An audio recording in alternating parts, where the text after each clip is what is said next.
Evening, folks. Welcome back to the View podcast combination stream tonight. We're going to look at the Cardiff game. We'll probably talk for a couple of seconds about the Burnley game, and we'll talk about the transfer window as well. Delighted to be joined by Ben Locke from Locke Leeds, whose details are down below in the description. You can check him out on his channel as well as Leeds United's in-house stats man at this point, Andrew Stats Dalton, to give us all the details leading into the Cardiff game. And I'm delighted to be joined by Tom Mulhall from Legends 11 to talk about the Leeds United Legends game that's coming up in May 10th in the Carlisle grounds in Dublin, as well as a Stuart, Dallas and Ian Harte evening Q&A that's taking place in February in the Talbot Hotel in Dublin. We'll get stuck into that in a sec. There's been a lot of stuff happened, but we'll check in with the guys first where we'll give everyone a chance to get in, and we'll start off with Ben. Ben, how are you? How's your week been? How's things?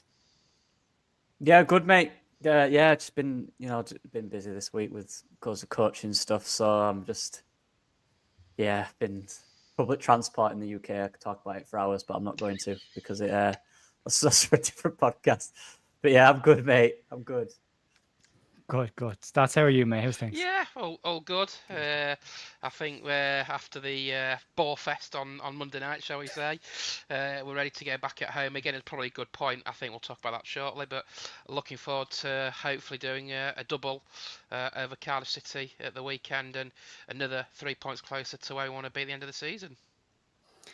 Yeah, it'll be nice, won't it? It'll be nice to get a double over somebody. And we're 11 games unbeaten anyway right now, so we're on a good run. Better to come, I think. So we'll talk about that in a few minutes. And Tom, how are you? Welcome to the channel. Delighted to have you on board. How are you and how's things?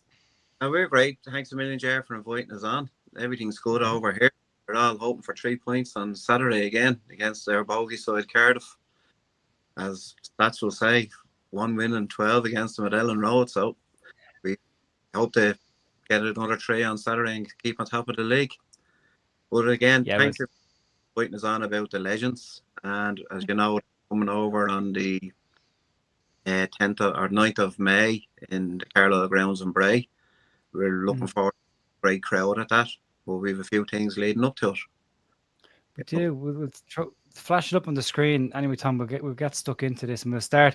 There's a fantastic opportunity coming up on February 21st, and Stuart, Dallas and Ian Harte are in Dublin. They're in the Talbot Hotel to do a Q&A. The details are there for anyone who wants to scan their TV screen. You can. The ticket information's on the QR code there. If you're not QR code savvy, down below in the description there is a link that will bring you to the website for tickets for this event. Cracking night, and Stuart Dallas's media career is taken off after his playing career finished. So a really good night to get stuck into the head. Also hosted by Andy Cousins, formerly of this parish as well. Tom, what can you tell us about this? Well, it's a Tony Brown initiative that it's our first time to hold a Q&A for Leeds coming to Ireland. So it's €30 on the night, €30 to get in, €50 for the VIP. The VIP will get you photographs taken with the lads. We'll also have the FA Cup there that we won in 72. And we'll have the First Division trophy that we won in 2020. And also we're the last ones to win the old First Division, as was called, in 1991 to 92. So they will be on view, and also photo opportunities for that. Like if you go to some of the other Legends Q&As, you're talking 70, 80 to €100 to go and look at them. So it's fantastic value. And like, it's brilliant having Ian Harte and Stuart Dallas, 2 actual legends. We can get an awful lot of what happened with the financial crisis, basically, when he was with Leeds with O'Leary's babies. And then we can get the good side of Marcelo Bielsa when he was the king of Ellen Road. So we'll get 2 things of that. And also, we might get a bit of Saipan, what happened all them years ago when Harte over there. Like, there's a lot that can come out of it.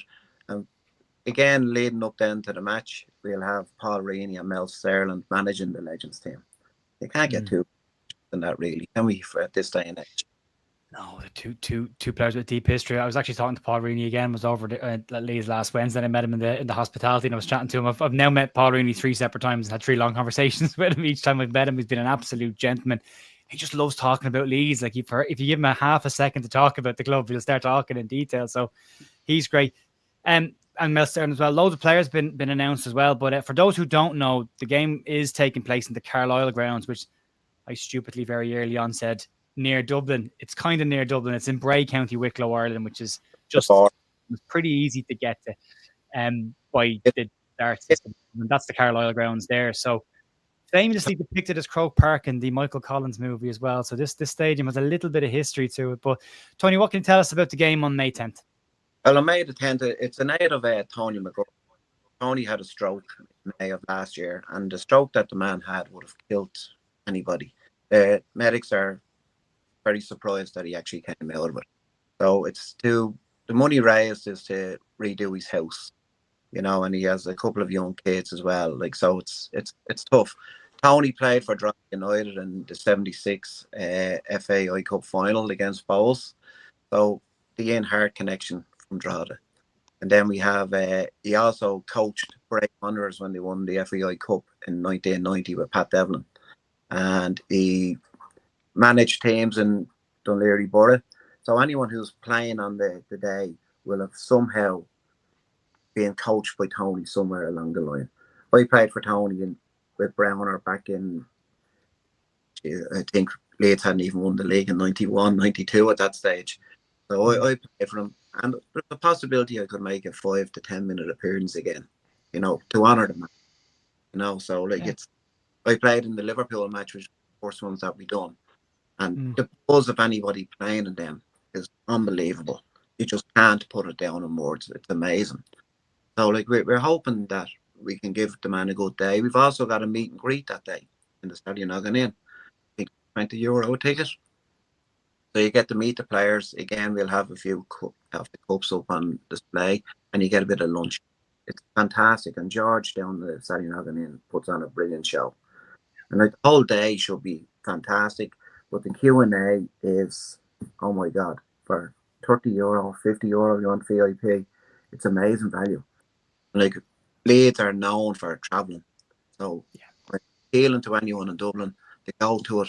It's the first kind to be done in this country. And it probably won't be the last. I suppose if we get a good crowd at it, if we can get it sold out, then there's always scope to bring them back or bring different players back in the future. You've already talked about the tour scene. If you look at Liverpool, Manchester United, they're legends. Celtic as well, actually. They're legends. They're touring nearly all the time. They're popping up in places, different ones every couple of months doing Q&A. So it's great to see. It's a great thing to have, especially on our doorstep here in Ireland. We have a very strong tradition with Leeds United in Ireland. There's a very, very large connection that goes back a very long way here. So, yeah. Great if you can get involved in that. If you want information about the game, down below there is a link. You can click on that link and it'll bring you to the ticket information for the Q&A with Stuart Dallas and Ian Harte, hosted by Andy Cousins as well.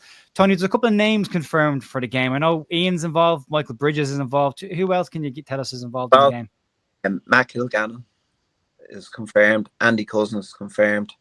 Ben Parker, who we know from the LUTV. And then this lad apparently is bringing his own ball, Ross McCormick. So there's a rumour that he's bringing his own ball anyway. And we're awaiting another couple of names that once we have their playing tickets, we can announce them. There's a few big names that we're hoping to get. We're pleading to get Gary Kelly to come down out of retirement, even if he only plays 10 minutes. Amazing to get another Irish legend. Would be really, really. We could get Johnny Jones. I'd love to see that. It'd be amazing, even if he came out the hip hop. What a legend. That man presented me with a under 12s player of the year in 1975, and the Irish well at the time. I don't think I went for a week. I was. I would think so. I was thrilled, but that's what Leeds were back to us. They're legends then, still are now. I was lucky that I've seen Leeds win the league twice in my lifetime, in 68 and 72. Or sorry, 92. 90 as well, yeah. Born. And I also went to see Leeds play a match in Ellen Road against Halifax Town a week before the season started in 91, 92, and they were beaten 2-0. Jonathan Bull was in net that day for Leeds. We were in the Don Revy stand, and people going out 5 minutes from the end, we were getting slagged, myself and the wife, And 9 months after, before son was born. So at least that's loyal. one player scored that night.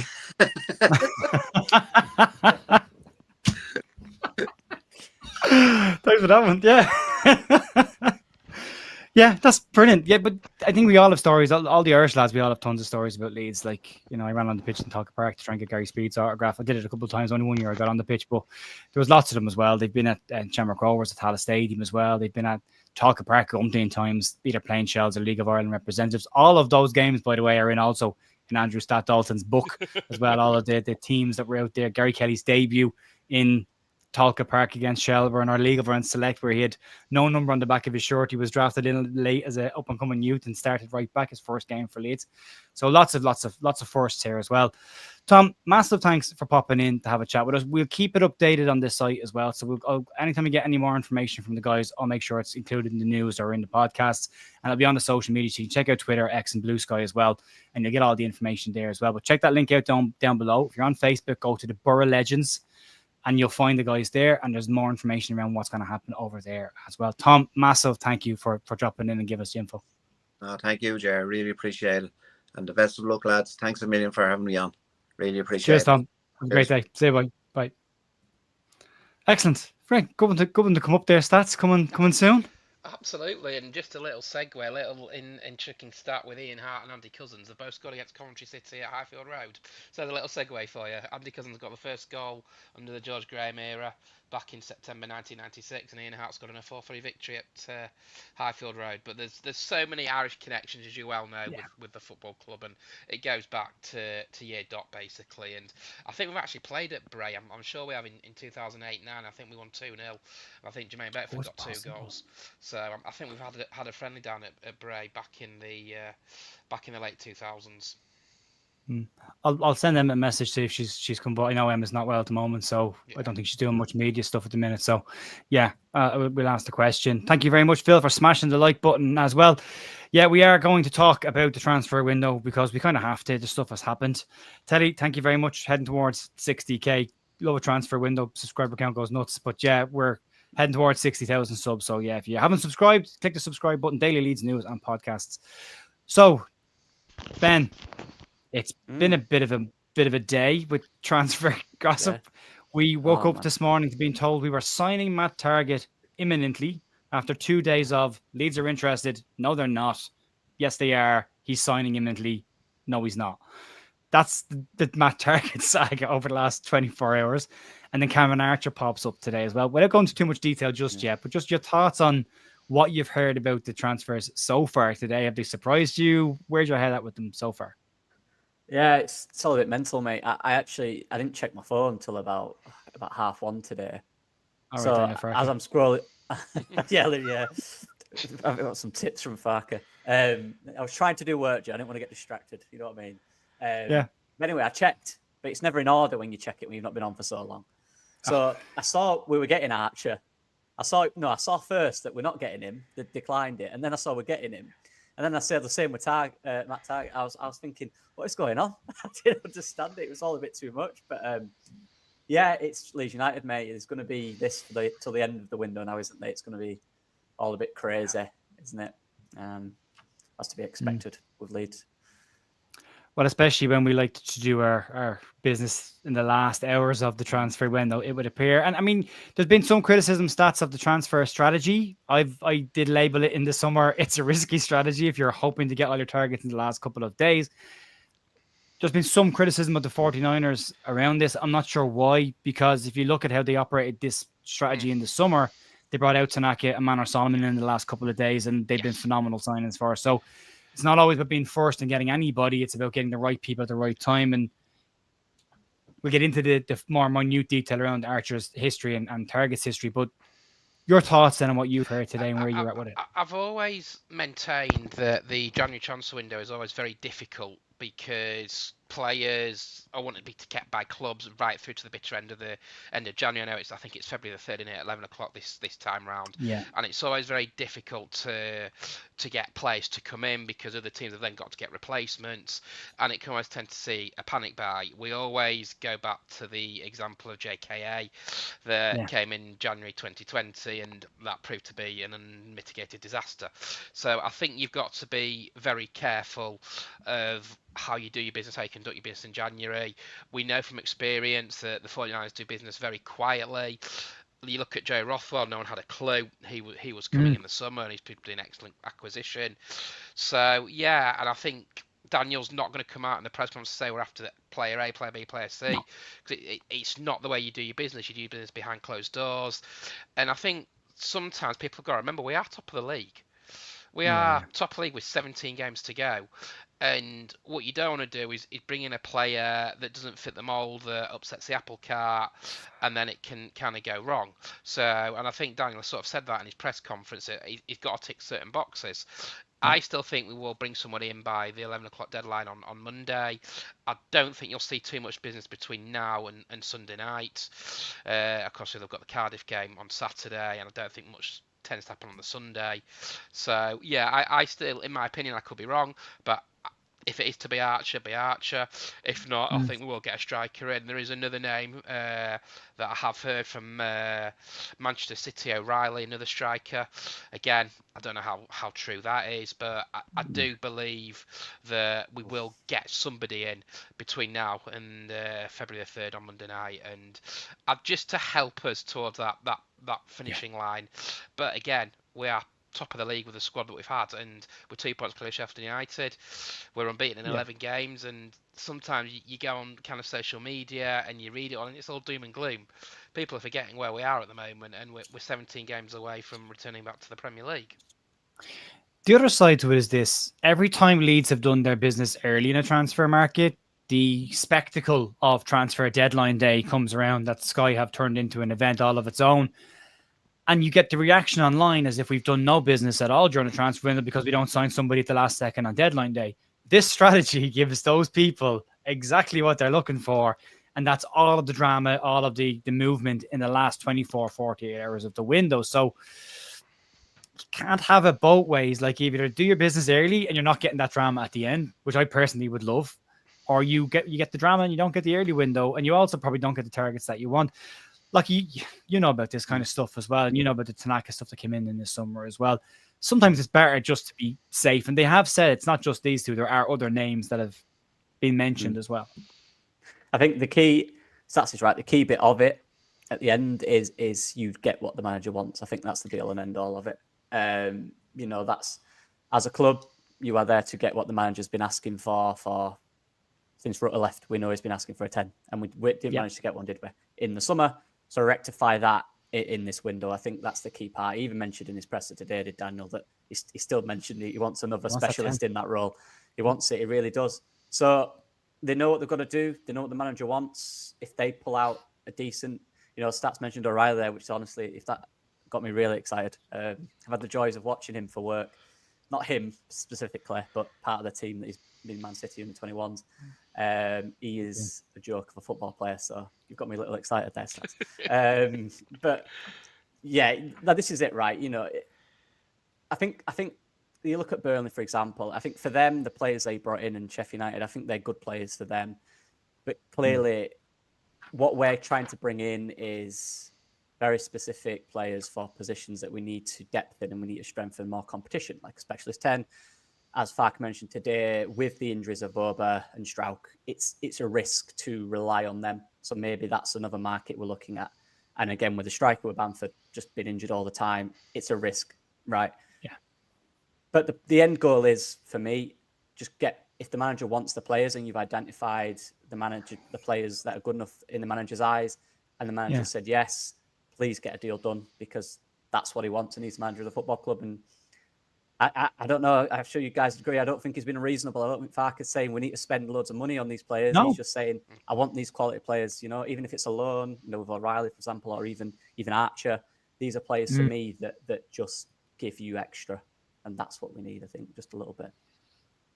Yeah, I mean, there's the possibility, and it should be talked about, the Leeds don't have any injuries between now and the end of the season, and this squad is perfectly capable of going on and getting promoted, because everyone who's told us this is the best squad in the league can't all of a sudden now decide it's not the best squad in the league, because we're top of the pile. So everything suggests best home record, fourth best away record, top of the pile right now, top goal scorers in the division, second best defense in the division.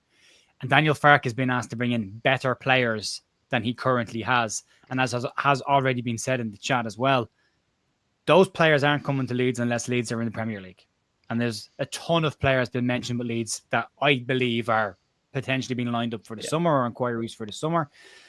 It's hard to get them right now, especially with after what happened last year, stats where we got so close to going up and then fell away.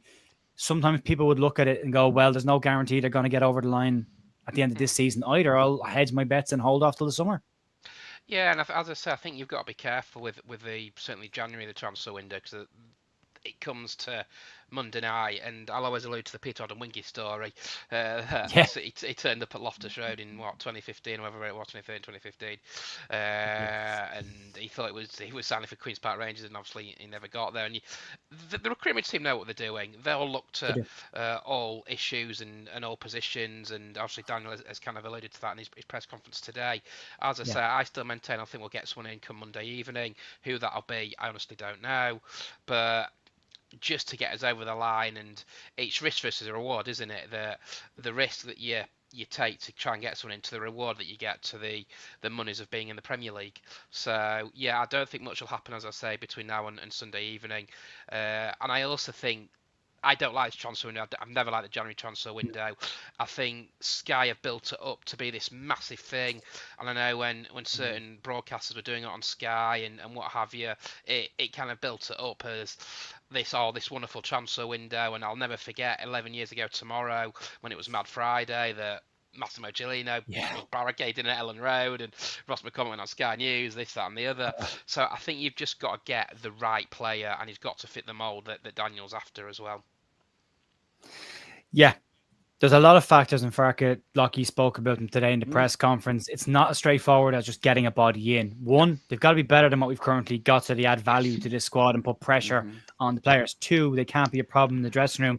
Ilias Chair being mentioned as an example of someone people would like to see in. He's out for the rest of the season, but has a problem in the dressing room and has continually had an issue in the dressing room. Then you've got the fee. Is it viable? Is it worth paying? Because some of the conversations around Cameron Archer are Leeds would need to have an obligation to buy the player on promotion. Do you want Cameron Archer in the Premier League? And that becomes another part of that. And we've been bitten with obligations like JKA before. So there's that to be taken into consideration. Does he fit the style? And will he mold with the team that he's currently got? All of that. And then does Daniel Farke actually want him? All of that has to be taken into consideration. And as Daniel Farke says today, check all those boxes before that's the player Leeds bring in, because if they're not checked, then that player doesn't fit what Leeds need. Yeah, absolutely. There's loads of things, you have to go into as well. How much has the player played? If you're looking, my worry with Target is he's not played much football, hardly any in 2 years. So to get someone in now that's not played in 2 years to be over the level, it will probably take, let's be honest, probably about 6 weeks. It takes a long time, right? He's not played in 2 years. So that would be a little concern just on that thing. So I think that's probably why, I don't know what's going on there, but I'd assume Leeds wouldn't want a player that's not played in 2 years. That's my only thing. Good player when he was fit at Villa, obviously was a very good player, but just not been fit. But there's loads of little things that you have to take into it as well, the personality of the player. But like for me, the name Archer, I like that one. I do. I think last time he was in this league, he got 17 goal involvements in 20 games in the second half of the season for Middlesbrough, with that really good attack that they had with Rodgers and Akpom as well, wasn't it? So he's a good player. He's struggled recently because he's been in terrible sides, in my opinion. He was at that Sheffield United side that was bad, and now he's at the who's he at? Sunderland, Southampton. I was getting confused. Southampton side that is won one game all season. So I think a player like that, personally, I like that. I think if you get a player like that, you're getting a player who is looking to rekindle his career and is someone that wants to prove a point. That's the type of player you need for me, not someone that's kind of coming on loan because that's the only option. We see Buendia, he's obviously not come now, but it seemed like he didn't want Leeds at all. So if we'd have got him, would he have really been motivated to push himself. So I like the Archer one. I do. I think there's a mold of a player there that would work with. I even think with Perot, with Aronson obviously in the 10, but even Perot in there, I think is that type of player who he's so busy and he's so many good little attributes to his game, and the basics in a strike that Farke wants, similar to Pookie as well. So I'd like that one. I would. But yeah, there's a lot of aspects that you have to take into it, and this comes down to the end of it, the decision making of the recruitment staff to get the players to Farke, and Farke to decide yes or no, and then the final hurdle is the financial one. And I think that's probably the thing that takes the longest with right now, because we're trying to get, like you said, the right deal so we don't get stung and have to pay all this money. Yeah, because you've got to get players that are probably good enough to the level above as well, right? That's the guarantee that you kind of want, I guess. Wayne's saying like Archer isn't what we need in the Prem stats, and at the same time, part of me says yes, but as Dr. Cox says, he's 23 and he's got bags of potential. He feels to me very much in the Ethan Ampadu mold, as in he's just bounced around lots of places, on loan here, on loan there, bought here, sold, bought again. I mean, he's only 23 and he's got a 17 million euro move to Southampton, a 16 million euro move to Sheffield United. 21 million euro move to Sheffield United. There's a lot of money being spent on him already. He hasn't found his home. He hasn't found his comfort zone. And it feels very similar to what Ethan Ampadu was going through before Farke brought him in and went, this is your home. Build it here. Park yourself here. And I think if Archer's looking at a club to grow with, seeing the potential that Leeds have if they do get promoted, you kind of look at that and go, I can go in there now, do a job for 6 months, and then build my career with them as they go forward. And when Lockie's mentioned being busy as well, and I watched Celtic and Aston Villa last night, and one of the big words that was said about Ollie Watkins as a striker is he's busy. He never stops. He's constantly popping up. It's a good striking option to have, and we don't have that with Joel Piru right now, Stats.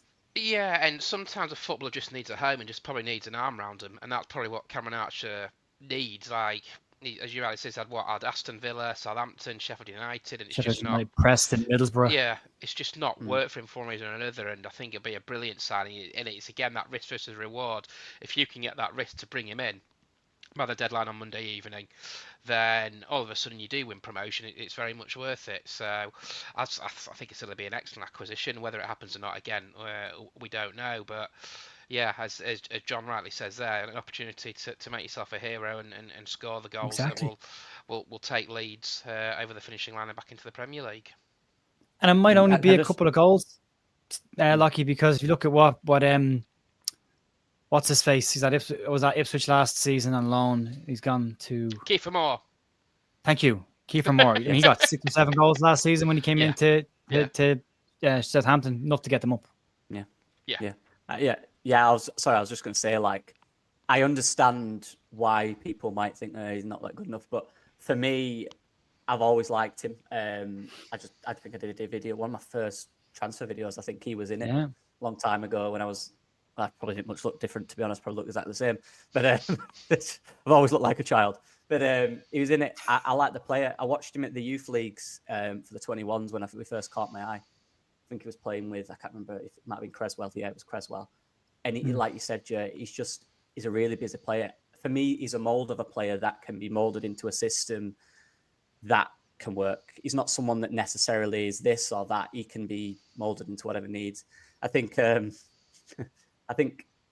issue he's found is, one, I think he went to the Premier League a year too early. I think he should have had a full season in the Championship last year and then maybe gone this season. And also the clubs he went to in the Premier League he didn't get a chance to shine because they weren't good size at all. And I honestly think with our attackers already, they're already better than the attackers that those teams had when he was there. And if we improve on that, which I think we would, I think he'd be in a better side. For me, I know this might sound strange, but for me, he's the type of player who needs better players around him. Do you know what I mean? Yes, he's not someone that's going to necessarily be so clinical in a season where he'll score you 30 goals to drag you through it. But he's someone who, with good quality, smart players around him, will always be in the game. He's really good on the ball. He's very technical as well. And he's quick and he's direct. I like him personally. I think he'd be a good signing for us. But I understand the worries. I do. Oh yeah, I do. I can completely get it. I mean, look, there's some takes. I mean, Arthur's saying that Bogle's no good. He's probably been our best player for the last 6 matches in a row. It depends on what you're looking for, I suppose. And to Arthur's point, if you're looking for a defensive fullback, it's probably not Jayden Bogle. If you're looking for an attacking fullback, Probably is. So it's horses for courses. Whatever Daniel Farke is actually looking for to put in his team, although I think Bogle's been pretty good defensively recently as well. So I think his all-around game is getting better under Farke. But there is obvious concern stats that maybe it's not the right caliber, but we're not in a position to necessarily get the right caliber, because what people want versus what we get.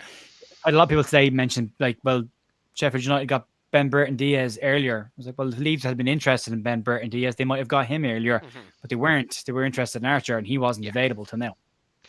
Yeah, and I always allude to the players got to be forthcoming. I've got to want to come to Ellen Road as well, and they've got to be keen on the move, and then it's up to the clubs to kind of smash out the deal. And as I say, it's always a difficult window is January, because you do get to that final day, and I usually would have to mention Ryan Kent somewhere along the lines. I'm John Adams in there as well.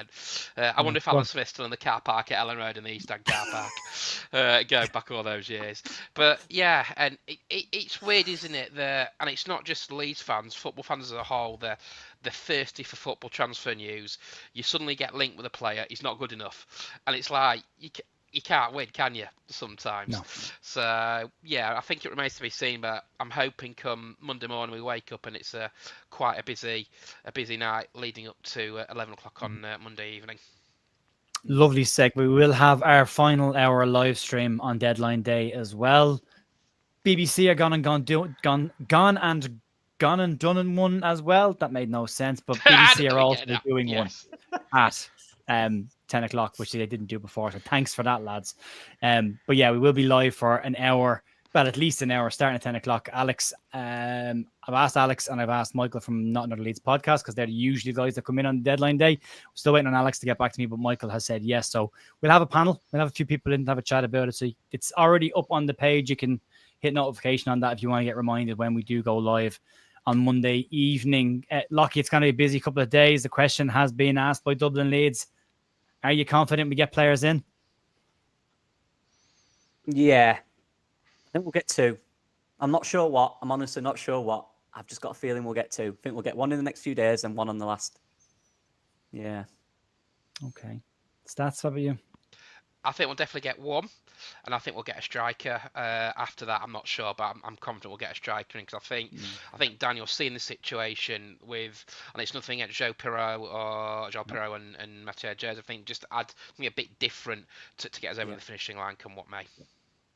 Yeah, more instinctive finisher. And the last time Archer was in the championship with Middlesbrough, he scored 11 goals in 20 games. He did indeed. And that was a mid-table Middlesbrough side. So, yeah, again, better supply, better players around them. It'll be good.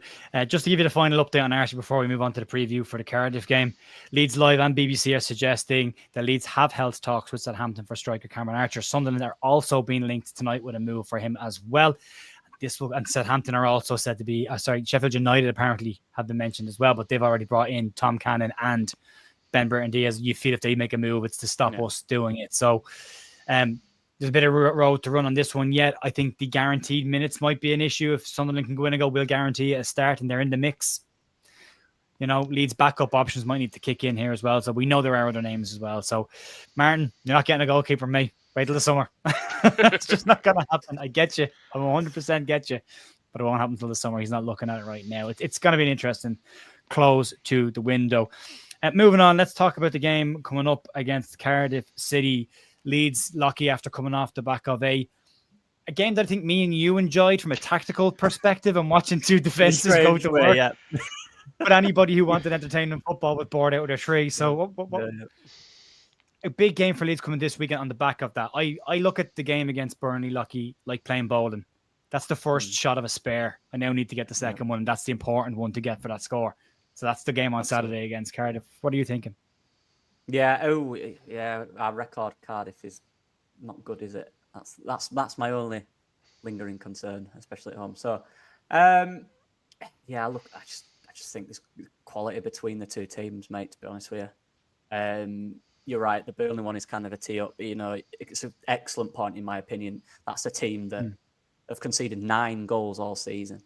And in that game, you know, everything was nullified. That's what I loved about the game. Everyone's best players were really quiet. That's two teams that have really good shape. It was really impressive. But going off that now, you've got to build from it, obviously. I like our shape off the ball. I think it's really good. But against this Cardiff side, this is the time now to well, I think every game now going into the end of the season is huge. You know, the top for me there's not going to be a gap formed. I really don't. I think it's going to be who's got the nerve in the last 17. I genuinely do think that. I know it's frightening, isn't it? It's terrifying. I think there might be a 3-point or something, but I don't think there'll ever be like an 8-9 point gap. I think every game is huge, and this is about mentality now for me. We've got the talent. We know that. We know we can win games. We know we can score goals. We know defensively we're really good.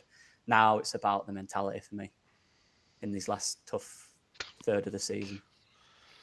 You would hope stats on the back of that mentality question that last season has added a bit of steel to this team. They've learned from what happened last year and would add to the younger players that are still at the club. And then you hope the experienced players like the likes of Josh Gilavogi coming in, Bamford still around the place, can help us to have at least the experience with the young players behind the scenes.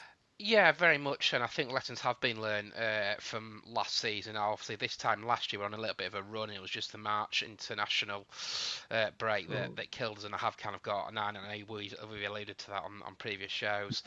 But again, I thought, like you two have said, the point at Burnley, I think it's a very good point.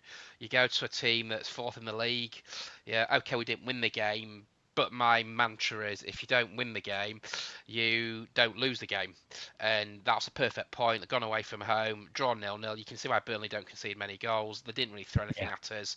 And now, and I did like your bowling analogy, that you've got your spare on Monday night. You need to go and get your strike against Cardiff City at the weekend before a real tricky game against Coventry City at the CBS on Wednesday evening. So, yeah, I think Leeds, I always back Leeds anyone at home, and I think they will win the game. I know it's a bit of a bogey team against now. I think Omar Reza's Cardiff City, who's done a really decent job. He's got them away from the relegation zone. They won the derby, the South Wales derby, 3-0 the other week. But again, at home, I just fancy unbeaten Leeds. in 8 stats. They are. But on the flip side, we're unbeaten in 11. And from a positive perspective, I fully expect any team at home against that Leeds play against to go and win the game. They've got the best home record in the league, and to me, there's no reason why we can't go and do the double over them and get the second. I think the second double of the season after beating Derby County. So third after beating Sheffield Wednesday as well. So yeah, I fully expect to win the game. I think that the tougher game will be Coventry on Wednesday evening. Yeah, I would imagine you're right, because they're starting to pick up some form. Frank Lampard's Coventry is starting to get a little bit of momentum. Look like they're going to sign. What's his face? Names are gone out of my head tonight. Mac Grimes, looks like they're going to sign former Leeds player Mac Grimes as well. So, yeah, he'll fit Lampard's style. Locke, we did say Cardiff unbeaten in 8, but only one win on the road this season. Leeds only one defeat at Ellen Road all season of the 15 games. Leeds have played at home this year. They've won 12 of them, which is a phenomenal record. Unbeaten in 11 games, as stats has said. And 3 clean sheets so far. So you've got 2 teams in decent form coming into it, but Leeds' home form being the more dominant. And you would expect to see Farke make a couple of subtle changes, like maybe Rothwell coming back in midfield, a more attacking option now that he's at home. What do you think he'll do come into the game knowing he's at home and he's coming up against a team that are not in great form on the road? Yeah, the midfield one's always interesting with all of them back and fit now. I do think this is a game where, you could probably go with an attacker, a more attacking midfield, definitely 100%. I've not watched much of Cardiff under the new manager, so I don't really know where that's coming from. But I'm just assuming, with a team that's lower in the league, with us wanting to win it at home as well, that's a big part of it. Playing Rothwell is probably a good decision. Yeah, I say this every week, Joe, and it's down to us at the end of the day. We can come against good teams, but we know our 11 is quality. And no matter what 11 starts, whether that's Gruev in there, Rothwell, whoever's at full back, that 11 is good enough to beat the opposition 11. You've got to go do it. You've got to put it out there. You've got to be aggressive, which we've seen in recent games. We've got that little bit of bite to us. We've got quality in there. Yeah. We've got to outrun and outwork. We can't become arrogant. We've got to outrun and outwork them, because we've seen teams like this that they will be up for it. We've got to be up for it. Like I said, it's these last games now. It could be, I don't care what score it is, 5-0, 1-0. Win the game. I love this from Wall Brown. We've got 60 points with 17 games left. Win 10 of those, a few draws away, sees us up. And I would agree with that as well. I think it probably would be enough to see us up. And the home record could be enough. But we did have a drop at the back end of last season at home. So you have to maintain that as well, and at least cover for that. So that's coming into the game. You've already said that there are bogey side from a team news perspective. We've got some good news. Pascal Strouk back in team training since Tuesday. Max Verber's a late check with his knee. I would have loved a follow-up question today of saying, well, what's the plan with Max? Because this knee problem's been there for a couple of weeks now. Is he going for a scan? Is he having another operation on it? What's the situation there? But he's a late check. Sam Chambers is back in training, although, as Adam Pope has said this evening, you wouldn't expect to see him in the lineup anyway, but he's back in training. He was injured. And Pat Bamford's likely to be out for a bit further. And I got the impression from Daniel Farke today, he's willing to move on from Pat Bamford because he did say we have to look at another player in that position. So I think Pat could be out for longer than 2 weeks by the sounds of that. But this is a big game. Stats coming in. History says it's a tricky one. Yeah. Is there any big numbers or big moments to keep an eye on coming into the game? It kind of goes back to 2001-2 season when Leeds went to the old Ninian Park and top of the table, top of the Premier League, Cardiff City in the old Division 2, then turned us over, and from then there's always been a bit of needle between Leeds and Cardiff City, and as I say, it's a 1-winning 12 in the league at Ellen Road, and that was back in November, on a cold November day in 2015, when Alex Mowatt scored an absolute screamer for Steve Evans, Leeds United back then. They did do the double actually over Cardiff City in 15-16. So yeah, it's a bogey team, but it's another game at home. We're unbelievable at home. We've only dropped points at home against 3 teams, is it? This season, Burnley obviously came to and did a job. Blackburn and Portsmouth in the open day of the season. So yeah, team news wise, if Strouk is fit, do you throw him back in and push Hampton a little bit further forward and possibly again take Joe Rothwell out? It's just nice to have these options, and I think with a busy period coming up, we have got 4 games coming up in a couple of weeks. Obviously with Cardiff first, then we go to Coventry, then we've got the FA Cup against Millwall, and then we've got I think Watford as well coming up away from Ellen Road. So it's a tricky run, and they're the kind of games that certainly the Watford game last year was just a start after the international break in March that went on that tricky little slide. So it's good to rotate your squad. Another game, and I always use the word opportunity on the show, and it is, as Locke rightly says, get the 3 points at this stage. It doesn't matter how you win the game at this stage of the season. You win the game, you tick another game off, job done. You're 16 games left to go. You're on 63 points come 6 o'clock on or 5 o'clock on Saturday night, and that's all that matters. Yeah, we're counting down now. The turn is on. We've played more games than we have left, so we are very much on the turn. This season is gone. Well, I was going to say to you, Lucky, the season felt like it was dragging really slowly at the start. Now it feels like it's nearly over. So it's a big couple of weeks. Just your thoughts on just where we are right now. This time last year, Lucky, we came into our big run of form. We're already 11 unbeaten. You kind of feel like those wheels are starting to move again. You've got Cardiff next, then you've got Coventry, which won't be easy, followed then by Watford, Sunderland, maybe Sheffield United. That's postponed at the moment, but we'll see what date that gets put back in. So outside, you've got Sunderland anyway, but you've got a winnable group of games coming up also. So you could put yourself in a very strong position because everyone's going to be looking at the same thing. What's left? How many games left? What points total are available?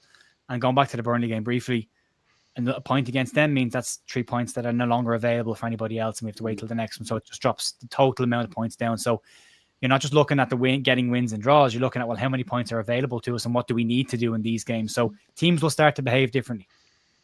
Yeah. I've always maintained this. I really like this squad. I like these players. I've been critical of some of them in certain moments, but that's because I have high expectation of them. I think they're all really good players. And I think they're all good lads as well. And I think they genuinely want the best. I do. I think at times I look at Ampadu, and when he was given that captain armband at the start of the season, he's a little bit timid at times as to how do I react in certain situations. But since he's come back, for me, I don't know if you guys have looked at it, but he's been aggressive. He's been talking to the ref. He's been having a go at opposition players. I absolutely love it. And that's for me. That's him growing into the shirt and understanding. Right, I am the Leeds captain. This is what needs to be. And I think the squad is like that. I think there's a real confidence in the squad, which is good as long as it doesn't overspill. There's real confidence in each other, and that's important. And you're looking at a team that every week, for the most part, bar maybe 2 or 3 times, we outplay our opposition. We have more chances. We concede next to none most games. We're a very good team. We're not perfect. We're not great at set pieces, especially scoring them. We are a bit short in squad depth. We've not got many players, but again, we're not perfect, but we're a really good team. Honestly, Joe, I like this team. I like the way we are right now. I'm feeling good. When we do transfer videos, I'm not saying I want these guys to replace the players we've got. I like our players. I really do. It's just So, yeah, give us some more good players. No, we've got some good players. Let's get some more in. So, yeah, honestly, mate, the hardest bit is going to be that last part. It is for every team. That's the bit.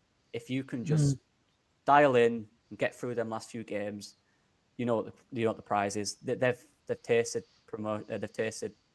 loss at Wembley. Most of these players, no one wants to do that again. You know that they want to go up. I do believe it. I genuinely think that I like this team a lot. I'm blabbering on. I like this team.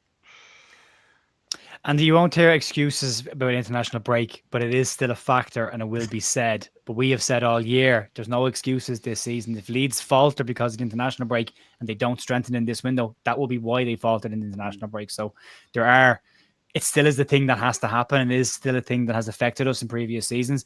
We would hopefully have learned our lessons from the past couple to make sure that we're covered. But I think we've more depth this year, stats, than we had last year. I mean, it's potential cover at right centre back, potential cover for Aronson, potential cover for a number 9, where last year it was, we probably need a number 9 right now. We probably need a number 10 to free up Georgie, and we could probably do with a right back and a left back at this point last season. So it's a very different kind of window. Yeah, and the lessons you'd have hoped to have been learned, and as you rightly say there, the squad that missed out, the majority of players are still here, and they'll have learned from that, and I'm absolutely certain those players don't want to go through that experience again of going through to the playoffs. And losing in the playoff final again, and they'll want to go one better this year and win the league basically, and then you worry about next season in the summer. So yeah, I'm quietly confident. I've always maintained, and I said it pre-Portsmouth back in August, the start of the season, Leeds will win the league. I've not shied away from that, even despite the odd loss here or there, and I'm sticking by that, and I think Leeds will end up pulling away and will end up winning the league. Yeah, someone says here, Johnny Peacock, wasn't it me that said that we're 5 points better off than this? We're 5 points better off than the season we got promoted with Marcelo. Yeah, so correct. We're on 55 points, or I think it was number 60 now, so something like that. But it's 5 points of a difference. So look, we're in the right areas. We're heading the right direction. So we'll get a couple of score predictions before we wrap it up. We will have a warm-up video out tomorrow, probably at some point tomorrow evening. You can check that out. Tomorrow is Friday. Yeah, tomorrow evening for the game on Saturday. Lucky, thoughts going into the game? Where's your head at? We going to win this one? Absolutely, mate. But it's not going to be easy because it's Leeds United. Yeah, we are going to. It's going to be 1-0, and we're going to score within the first 5 minutes again, and then we're going to have to wait for 85 minutes on 1-0. The Leeds way. Absolutely. There was a point that was made. I want to find the right comment, because a really good comment. There it is, George. Godfrey said, we're looking good sitting top of the league, but I'm not happy with aspects of our play. Am I mad? And I was thinking about this today as well, Stats. And I don't think you are mad, Godfrey. I really don't. And the way I was kind of rationalizing in my head today is I don't have to like Daniel Farke's style of football to respect the job that he's done at the club. And I respect the job he's doing because he's doing his job. We're top of the league. He can't do any better than he's physically doing right now, because what's better than top? Correct. You'd like a gap, but he's where he's supposed to be in his job description. So he's doing what it needs to be done. And I don't have to love his football to respect the manager for getting us back to the Premier League. And I can do that. I can separate those two and do that. But yeah, I do. I would love free-flowing, attacking, pacey football. I'll always allude to it, and I said it last week. Go back to season 1990-1991. Arsenal won the league, winning 1-0 most weeks because they did 18 goals. Boring Arsenal. Yeah, and at this stage of the season, it doesn't matter. I can understand that certain fans don't enjoy the football. It's not the football kind of used to with under Bielsa, but it doesn't matter. It's winning football, and at the end of the day, if you end up in the Premier League by winning games, that's all that matters. Mm-hmm. Yep. 95 points. Wouldn't that be nice to finish up the season? Loads of score predictions coming in. Everyone's quite confident. There'll be one in here that's either 27-0 to Leeds or 14-0 against Leeds. There'll always be one. Yeah, people still talking about Archer as well. We could talk all night about it, folks, but we're at 48 minutes. It was supposed to be 35, so we're going to rock off out of here tonight. Ben, anything going on your channel? What can people see? I've just done a video today just discussing what we do in the last few days of the window, and talking about what the manager wants. And I'm working on a left-back video just to, in case something happens with Erpo. So that will be out in the next few days. I don't know when. Yeah, that was the vibe around Target, that Firpo might be on his way, but not just yet. And no rumours of pre-contract agreements with Betis just yet. Just yet. Stats, what's going on with you around the week? Are you up at Ellen Road on Saturday? I put Ellen Road on Saturday, and then obviously we've got the Chancel window on Monday night, which I'll be tuning into, and then CBS Arena.